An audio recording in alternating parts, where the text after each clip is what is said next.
Hello, guys. I'm Clara. I'm sure most of you here are married to the love of your lives. I am sure you trust them wholeheartedly and know that they will never break your heart. I was a believer too until my husband slammed divorce papers in front of me. It was totally out of the blue and when I was least expecting it. It was supposed to be our time with everything going well in our lives. After suffering for years on my single income, Max's business was finally making big profits. Instead of unwinding and finally enjoying our time together after years of struggle, Max ended up serving me divorce papers. I was so puzzled and in complete disbelief, I said, "This is a joke, right? You are not serious about this. This is not funny, Max." "What makes you think I would joke about something so serious? I don't have enough time to waste it on stupid jokes. I want a divorce." "You are not being real. This is just insane. I don't understand a thing. What the hell happened, Max? Why the hell do you want a divorce?" "I can't believe you're seriously asking me this question. Did you really think I would be shackled by a college dropout even after making it big?" "What the hell are you saying, Max? Why does my being a college dropout have to do with our marriage? You know I had to drop out because my parents died and I didn't have money. Hell, I couldn't go back to college because I was busy supporting your business." The laugh that came out of Max's throat was nothing short of an insult. He looked devoid of emotions when he casually said, "What makes you think you supported my business? What you did was merely provide a roof over our heads until I started to make profits with my own skills. You don't have the brains to manage or take care of a business. That's why it is important for me to divorce you now." "Max, why are you being so mean? You were able to establish this business because of me." "Yes. Your mere contribution did help, but it was me who made my business successful. Now I don't need your money anymore. I need someone who I can show off to my new business associates, or someone who would help me take my business to the next level. You are neither beautiful nor clever enough to do anything for my business. I've got everything that I need from you so far. Now it's time to move on." Max's words were like a stab to my throat. I was really in shock and refused to believe that the love of my life could be so cruel. Now that he doesn't need much money to stay afloat, he decided to divorce me. Back then, my confidence and self-worth were already down in the dumps. I had often caught my husband openly flirting with rich heiresses and beautiful women with big ties to business. But I had trusted my husband because I thought he wouldn't do that to me. Well, guess what, guys? He freaking did it. He was discarding me and moving on after becoming successful. My stupid self had refused to believe that my husband was leaving me. I was still in love with him and desperate to get him back. Talking to him only resulted in me being humiliated by him. So, as a ditch effort, I decided to get his father, Jerry, involved. As soon as Jerry heard the full matter, he called us both to his house to talk. Jerry is a man of ethics, and I knew that he would try and talk some sense into Max. When Max turned up at his place, Jerry said, "What is this nonsense I've been hearing, Max? You're divorcing Clara and saying that she's not worthy of you? What is wrong with you?" "I see that Clara has told you about the divorce. Well, nothing's wrong with me. She simply isn't cut out to be my wife. Hell, she won't even be able to run my business if something happens to me. I can't be with someone like that." "You are kidding me, Max. What kind of a poor excuse is that? What makes you think Clara can't manage your business? She's an intelligent woman." "Dad, please. She doesn't even have a college degree. All she does is get a small salary as a bank teller. She's not fit to be a businessman's wife." Hearing Max say those horrible things again made me even more sad. I simply couldn't stop crying. Anyone in my place would have freaked off and saved herself from this humiliation, but I wasn't strong enough to do what was right for me. I was stupid and in love with Max. I really didn't want to separate from him. He was my first and only boyfriend, for God's sake. I would have done anything to get him back. As I cried, Max remained stoic and showed no empathy. Meanwhile, Jerry was getting mad but barely controlling himself. He said, "This is one of the most ridiculous things I have heard in my entire life. You don't know what you're talking about. If a college degree is the problem, you should be helping her get one and not divorcing her over it. You need to think things through before you do something so drastically stupid." "My decision is final, Dad. I've already sacrificed a good part of my youth in pursuing a dumb woman who can't even get a good job. There's no way I'm wasting any more time or money on Clara. It's time I move on and marry someone worthy of being a business owner's wife." "I see, son. I can't force you to do the right thing, but I know that you're making a big mistake, son. Mark my words, one day your decision will come back to bite you in your butt. When that day comes, I won't be there to help you either." "You won't have to, Dad. I'm confident in my decision. I won't regret it ever. There's no way in my universe that I'll ever need Clara's help. I know what I'm doing, Dad." By the time Max said that, I had stopped crying. The reality was dawning on me. There was no way Max would ever stay married to me. He hated me and wanted to get rid of me. I wasn't good enough for him. Even his father couldn't change his mind. At that point, I didn't think I wanted him to change his mind either. I simply walked out with Jerry and left. Jerry gave me a few days to recoup and think things through on my end. He actively encouraged me to get divorced from Max and told me that it was for the best. I fought for days and didn't know what to do. When the initial sadness wore off, Max's insults were starting to hit my soul. But instead of making me sad, it made me freaking angry. I was starting to think that maybe the divorce was a good idea after all. But before I made a solid decision, I decided to call Jerry over to my place. When he arrived, I said, "Jerry, I know you want me to divorce Max right away." "Yes, Clara, that's exactly what I want you to do." "But why, Jerry? Don't you want me to be with your son? I thought you didn't agree with his decision to divorce." "Clara, I still don't agree with Max's decision for a divorce. He's being a dumb idiot. Honestly, I think I failed to raise him right. I never wanted him to divorce you, but seeing his behavior towards you, I want you to divorce him. He isn't worthy of you." Jerry's words shocked me. After years of being an orphan, I finally felt like I had some sort of guardian in my life. I did consider Jerry as my own father, but I never knew Jerry felt that same way about me. His words brought tears to my eyes. I said, "Jerry, do you really mean that? You don't think I'm a failure like your son does?" "Like I said, Clara, my son is an idiot. You are one of the most intelligent women I know, and you are also like my own daughter. That's why I want you to get rid of my stupid son and show him how wrong he is." "I never thought that we would get divorced. I gave him everything. I loved him so much." "And he didn't know how to value that love. I don't want you to stay where you are not wanted, Clara. You have more self-respect than that. You can do much better than my son. Don't draw yourself back by fighting this divorce. There are better things out there for you." After Jerry left, I thought hard about what he said.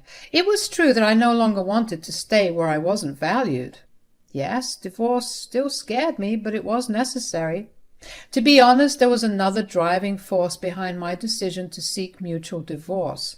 I heard and saw Max already going out on dates with his potential romantic partners. He was actually openly cheating on me now. After all this, there was no way I would stay with him, so I called him up and asked for a mutual divorce.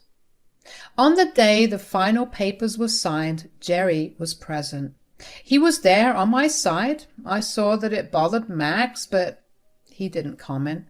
However, he did have some cheeky words for me after everything was finalized. He said, I'm glad you came to your senses and didn't contest the divorce. It would have been a waste of money. Not that you have much money anyway. You don't have to worry about how much money I have, Max. I suggest you worry about yourself. I have a stable job while your business is prone to facing hurdles. Oh, Clara, you don't have to worry your dumb head about my business. Unlike you, I have the intelligence to manage a big business. I won't ever need your help or advice for that. You better start worrying about your own finances.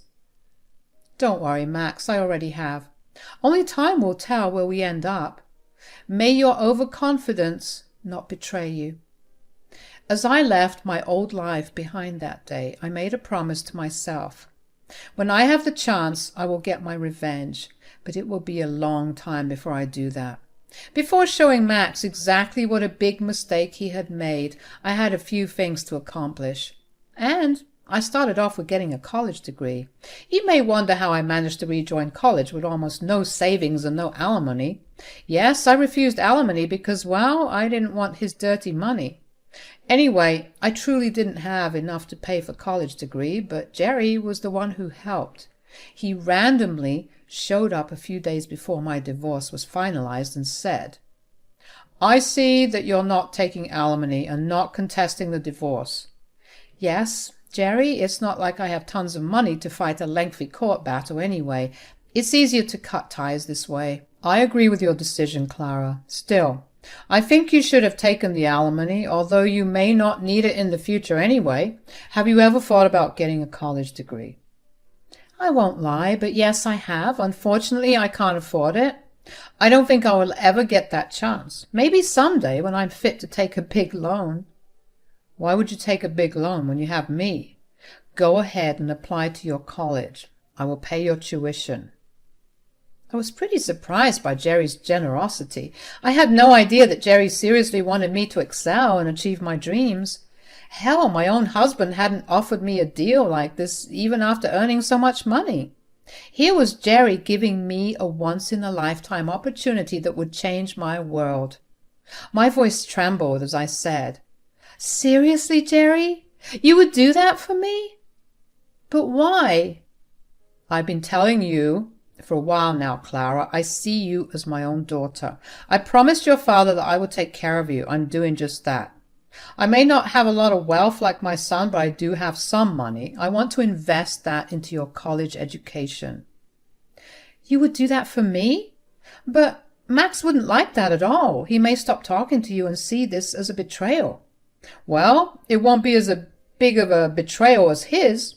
It's time he needs to learn his lesson. This is the money I've been talking about, Clara. He doesn't need to know or get a say in what I do with it." "I don't know what to say, Jerry. This is a lot. I don't want you to sacrifice for me." "It won't be a problem for me, Clara.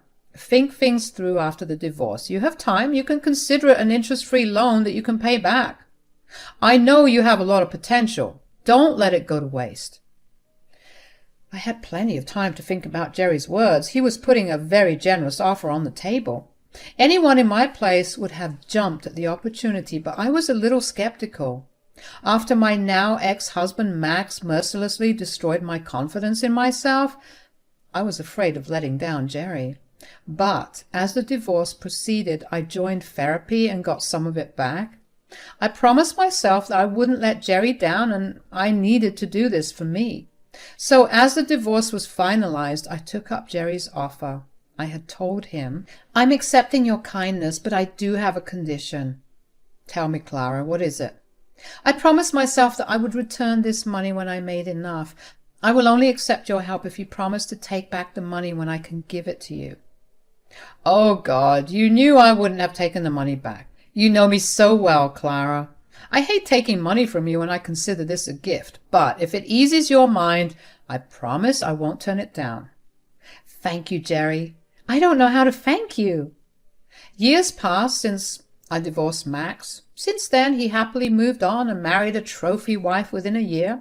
It was bizarre, and it did hurt me, but I had Jerry supporting me through it. He even boycotted the wedding, and so did a lot of family members.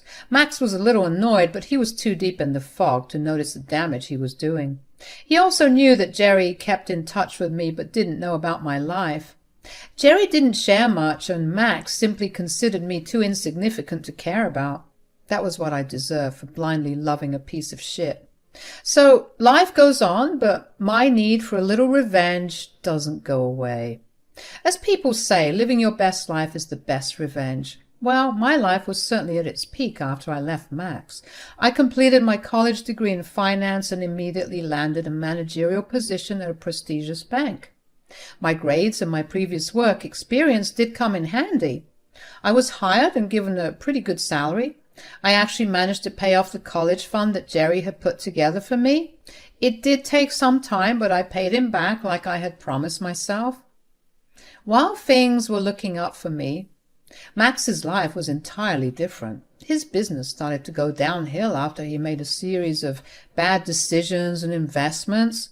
He also stupidly had a very large wedding to show off his wealth, but that money should have been preserved for other situations. Max was so sure of his capabilities as a businessman that he risked it all, and whatever was left was gone funding his rich lifestyle. As a result, his business suffered, and he was desperately looking for capital to save it. He tried his best by taking loans and all, but those didn't help either. So he was stuck in a rabbit hole of debt and had no money. In the end, when Max had no other place to go to, guess where he turned to? Yes, the bank, and most importantly, my bank. My loan officer presented me with the papers and told me what I thought about it. I carefully studied the papers and smiled. That night, when I was visiting Jerry, Max showed up. We were both a little surprised to see each other, but he quickly masked his surprise with disdain.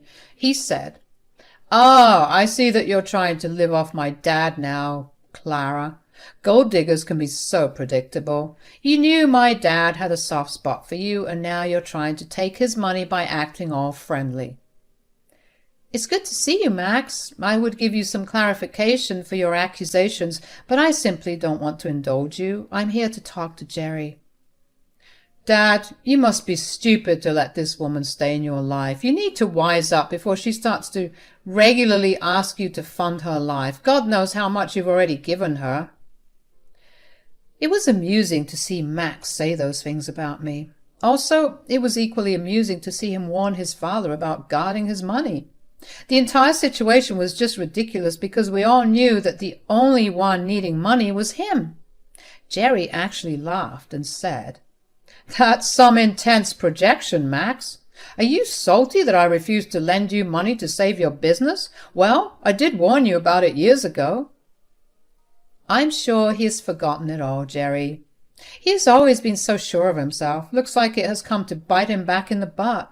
Instead of worrying about your dad's money, you should worry about your business more, Max." "You don't know what you're talking about. A high school pass-out can't humiliate me. My business is just facing some challenges. I'll make sure it comes out stronger. As for you, Dad, I don't need your money anymore. I've applied for a loan, and it will get approved soon. After that, I won't have to see the faces of you two. I will see who has the last laugh." Max said that angrily and left in a huff. We knew that we had hit a chord with him, and he was pissed. He didn't want to accept his anxiety and helplessness and still thought that he was above us all. After Max left, all we did was laugh and say, "That was quite a performance. I see that my son is still a dramatic idiot." Some things just don't change, I guess. But will his life change, Clara? Will you approve his loan and save his business? Jerry already knew the answer to that, so I simply smiled at him. I was eagerly waiting for what was about to happen in a few days. I sent out my decision about the loan the next morning. A day later, Max was sitting in front of me in my office. He looked pale, and there were bags under his eyes. He said, "So, you did get a college degree and became the manager here, and you rejected my appeal for a loan?" "That is correct, Max. I am sure you have received the right papers and the apology as well." "I don't want an apology. I need a loan. You can't just reject my loan just because I left you. I will sue you." I simply laughed at Max. He thought that I would put in so much effort to intentionally reject his application. But I was never unprofessional, and Max didn't deserve like 2 seconds of my time. I was only interacting with him because he approached me professionally. Plus, I knew that it was my turn to get the revenge I always wanted. I smiled at him and said, "Oh, Max, go ahead and sue me all you want. You really think I would put in the time and effort to intentionally sabotage you? You are nothing to me. I did what any professional would do at this job. You rejected my loan on purpose. I have a big business and any bank would be happy to give me a loan. You intentionally didn't approve my loan because I ditched you. You must be a special kind of delusional, Max.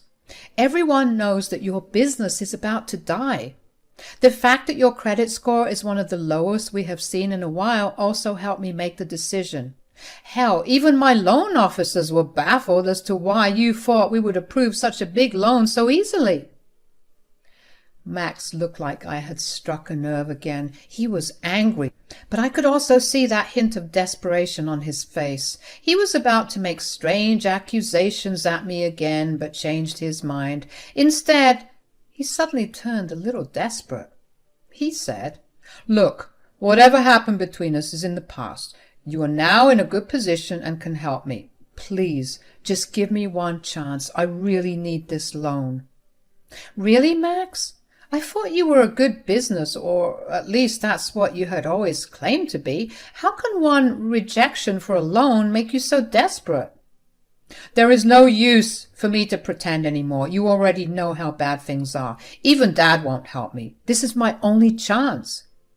"Well, that's too bad, Max. You should have paid more attention to managing your business than making sure your life is picture perfect. Perhaps you can ask your wife to help. You did boast about her being educated, rich and all." "My wife won't help, Clara.